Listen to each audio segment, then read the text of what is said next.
Mão Pelada, de Afonso Arinos, voz Iba Mendes. Era tempo de São João com suas noitadas frias.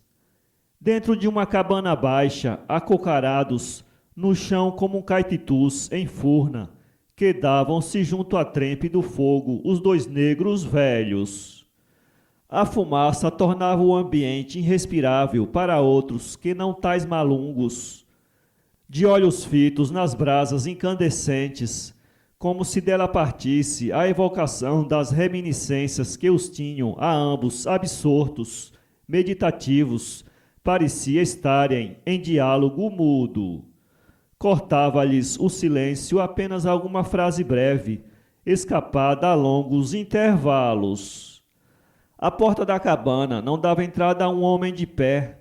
Quem quisesse penetrar ali tinha de curvar-se todo e meter primeiro a cabeça curiosa, como para surpreender no ninho algum animal bravio. Pela portinha sempre aberta entravam baforadas de ar frio que, envolvendo o fumo, formavam por vezes um repuxo de centelhas. Nesses momentos, a cara comprida do companheiro de quindanda enfunava-se num ameaço de riso, logo abortado, e exprimindo a meio a imagem que a irrupção das centelhas despertava, João Congo dizia alto: "Meninada saindo da escola." Quindanda não respondia, mas daí a pouco, como quisesse reatar o assunto que o preocupava no momento, falava ao malungo em língua da costa. De seus pais eram ali os dois únicos, pertenceram à mesma tribo e foram governados pelo mesmo Soba. Quindanda alegava nas conversas com os brancos o seu sangue real e convictamente se considerava príncipe. Lamentava com sincera saudade o seu serralho de odaliscas de ébano. Fora, no seio da noite, os vagalumes erravam, tangidos no espaço pelo toque dos grilos. As vacas, separadas das crias, remoíam deitadas com os grandes olhos mansos fitos nas trevas. Outras mugiam de espaço a espaço, e outras, mais conformadas com a separação, saíam vagarosamente pela porteira grande, abocanhando daqui e dacolá moitinhas de catingueiro tenro e frio. Era um vasto terreiro de fazenda, com suas manchas brancas de gado em repouso e suas manchas escuras de chorões e gameleiras. A cabana de Quindanda, no correr das antigas senzalas, defrontava com o largo terrapleno a cavaleiro do pátio. Ali se destacava, ao tímido luzir das estrelas, nessa noite sem luar, a alvura de uma capela. Na muralha do terrapleno cresciam cactos, cujas sombras esguias assustavam ao longe o viandante desprevenido. Afora os dois negros juntos do fogo, nenhum outro sinal de gente por ali. "Tá cochilando, pai João?" "Tá pensando na vida, Quindanda." Mergulharam de novo na meditação e no silêncio. Quindanda aconchegou ao corpo o jaleco do beatão e a carapuça vermelha, enquanto João Congo, rindo sem saber de quê, mostrava ao companheiro, brilhante à luz do fogo, duas filas de dentes alvos. "Que dê a batata para comer, Quindanda." "Não tem não. Tem só mandioca puba para comer com melado. Olha a cabeça ali dependurada." "Você não quis falar do guampo de ristilo, Quindanda? Ah, nego veaco!" Comendo e bebendo desatou-lhes a língua. Foi então que João Congo pegou a contar casos do tempo do senhor velho, do pai do senhor velho de então, que já tinha idade avantajada. Interromperam-se de repente, olhando um para o outro. João Congo levantou o indicador para o ar, enquanto Quindanda, percebendo claro a recordação terrível que lhe salteava o espírito, simultaneamente, sopeando-lhe a voz por instantes, resmungava: "E eu tá lembrado também do que você tá pensando. Cruz Ave Maria, no Senhor do céu me livre do mão pelada." Eu te esconjuro, mão pelada, exclamou João Congo, e levantou-se para espiar pela porta baixa a solidão da noite. De lá de fora, como se a memória lhe acudisse algum episódio, tornou. Foi lá mesmo, na bocaina embaixo da pedreira grande. Entrou e acocorou-se. Quindanda, pequeno, magrinho, de rosto chupado, a pele adusta e furfurácea, encarquilhada como a de um genipapo maduro, parecia mais velho que o companheiro. Congo, alto e esguio, de rosto comprido, terminando por um molho de barba áspera no mento, tinha nos olhos vermelhos e na fisionomia cauta um quê de lobo arteiro e experimentado. Pouco a pouco, às golfadas, começou a desabafar-se, recontando, ora em língua da costa, ora na sua meia-língua portuguesa, a história terrível. Quindanda, metido no borralho, como um gato velho, lampejava os olhinhos fundos e cintilantes no meio da cabana enfumaçada. Quantos anos se passaram, não poderia dizê-lo. Era no tempo do senhor velho, pai do senhor velho de hoje. Diante do portão grande da fazenda passava o caminho das tropas, a estrada real para a Vila Rica. Defronte havia um rancho espaçoso, coberto de telhas. Muita gente assistia por ali por causa da Capela do Pilar e por ser a borda do campo, nome que ficou sempre na fazenda. Como era alegre o lugar para um negrinho esperto como João Congo. Tropas a passarem com as madrinhas garbosas, de cabeça de prata e uma boneta vermelha no topete, sinceros tinindo, e pelo vergado afora, nas manhãs claras, as cantigas dos tropeiros.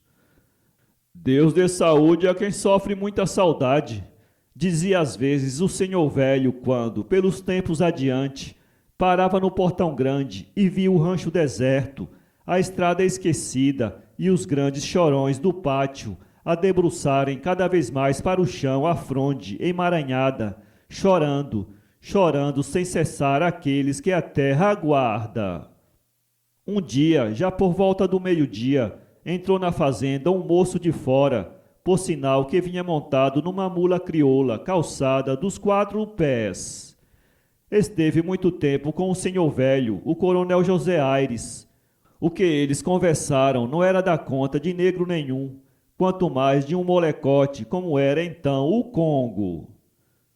Mas para alguma coisa servem os moleques, tanto assim que, sobre a tardinha, o coronel chamou o João Congo e perguntou-lhe se no tempo de 2 rosários e 3 coroas seria capaz de levar uma carta ao padre Rodrigues no registro, daí a légua e coisa.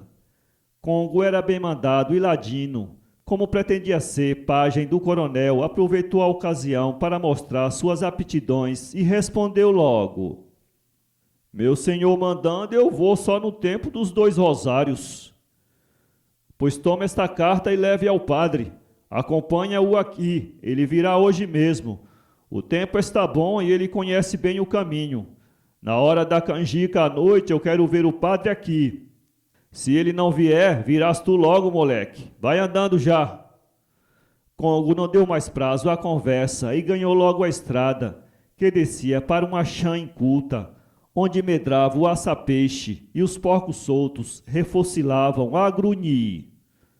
Com pouca dúvida, deixava à mão esquerda a ponte sobre o riacho, lá no fim da várzea alagadiça. Aprumou logo o morro, fugindo do rio, e foi quando ia fraudejando um capãozinho crescido no lançante, que seus olhos viram deveras e nunca mais esqueceram o mão pelada. Ia com a mente muito longe dali a matutá lá na costa distante, quando topou o bicho do diabo, ou que nome tenha. Para dizer que era Sussuarana, não era, lobo também não era, cachorro não podia ser, talvez fosse o demônio encarnado.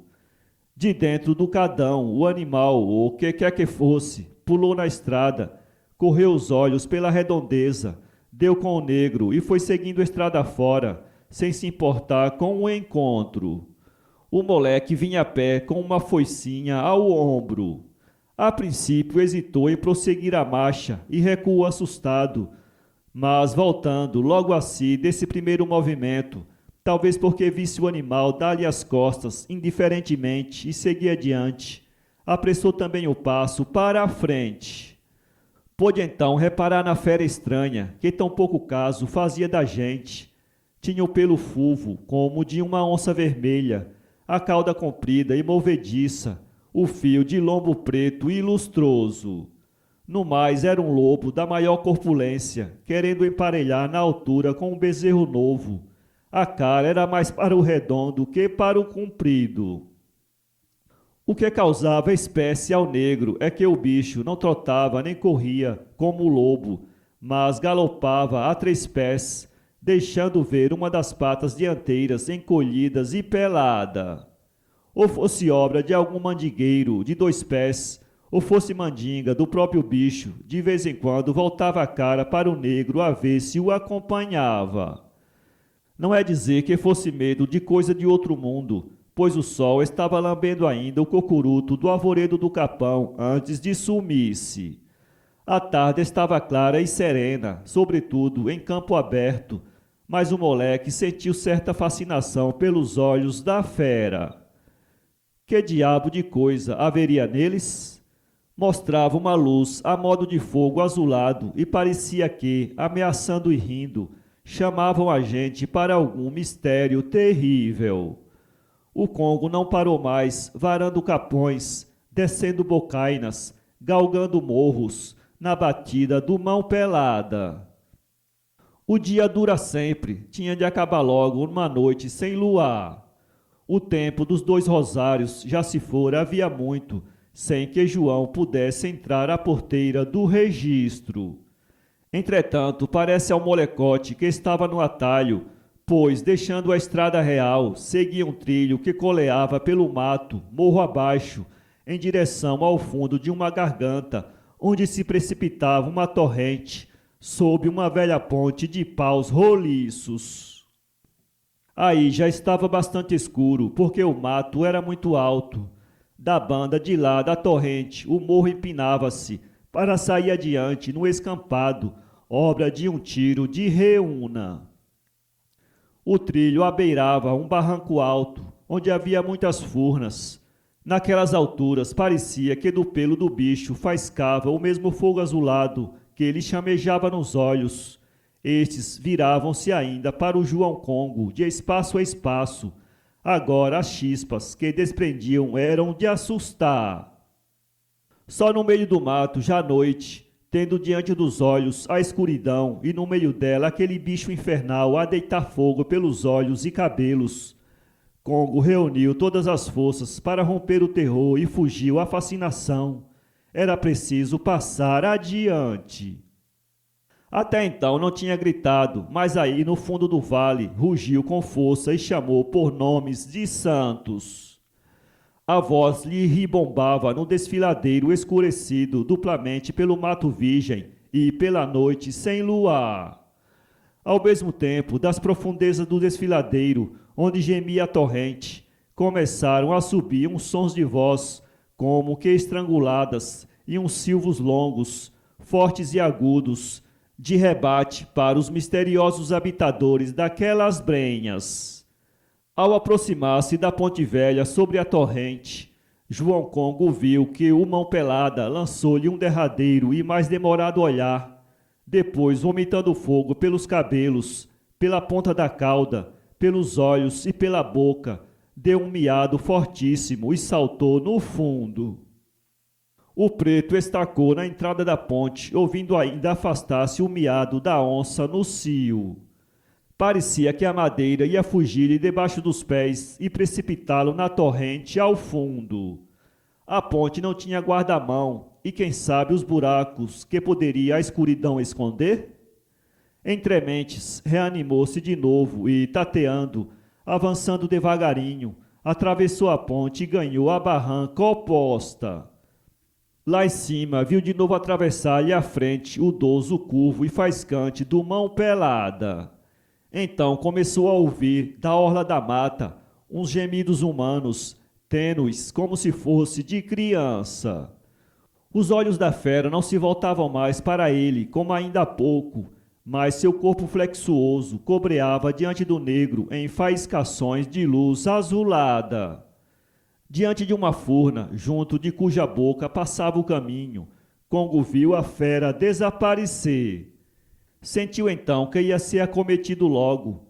De certo, eram aquelas furnas a morada daquele demônio de bicho. Quantos companheiros teria ali dentro a mão pelada? Se ele sumiu-se por instante, foi para ir dar alarma aos outros lá no fundo da caverna.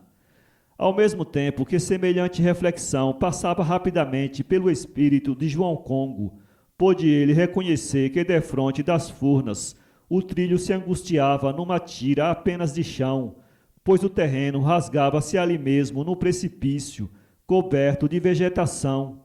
No fundo corria um lacrimal que, logo acima da ponte velha, desaguava na torrente. Não havia dúvida, o Mão Pelada cercou o bem cercado. Ali, com um simples empurrão, Congo iria ao fundo do precipício. Era preciso recuar se não quisesse morrer estupidamente, sem meio de defesa. Quando chegava a essa conclusão, viu assomar na porta da primeira furna a cara do Mão Pelada, ou antes, os dois olhos que relampeavam na escuridão. A coisa estava feia mesmo. Nesse lugar, o único jeito que tinha, pensava João Congo, era pegar-se com São Bernardo e com o gavião da foice. Morrer por morrer, a gente tem de morrer mesmo, mais hoje, mais amanhã. O moleque não teve tempo de encomendar sua alma, porque o Mão Pelada cresceu logo para cima dele, com as duas enormes patas para o ar, unhas aduncas desabainhadas, a false, escura, arreganhada, de onde rompiam rugidos ferozes. Parecia que o fim de João Congo seria o de ser ali mesmo, esmigalhado como um pinto sob a pata de um cavalo. Parecia, mas não foi, e não foi só porque Deus não quis. Contando não se acredita, mas as coisas se passaram deveras. Tudo foi num abrir e fechar de olhos. O Mão Pelada marcou o pulo. João Congo encolheu-se como um nambuzinho velhaco. O Mão Pelada pulou por cima dele. João Congo caiu para trás. Mas ou fosse grande demais o bote do bicho, ou o moleque fizesse por mergulhar por baixo dele. O certo é que a fera foi direito em cima do precipício, ao mesmo tempo que o moleque, despencando da beira do barranco, caía por ele abaixo e agarrava-se aqui e acolá em moitas de capim e raízes de árvores. De repente parou. Pareceu-lhe estar no fundo do precipício, sem queda, sem choque nem dor. Seria possível? Quem sabe se estaria vivo ou morto? Aquilo era a morte sem dúvida. Ela não podia ser mais feia do que o que viam os olhinhos do negro arregalados e brilhantes. Embaixo dele, por cima dele, de um e outro lado reinava a mais atroz escuridade, nem mesmo o pestanejar medroso de uma estrela solitária e longínqua.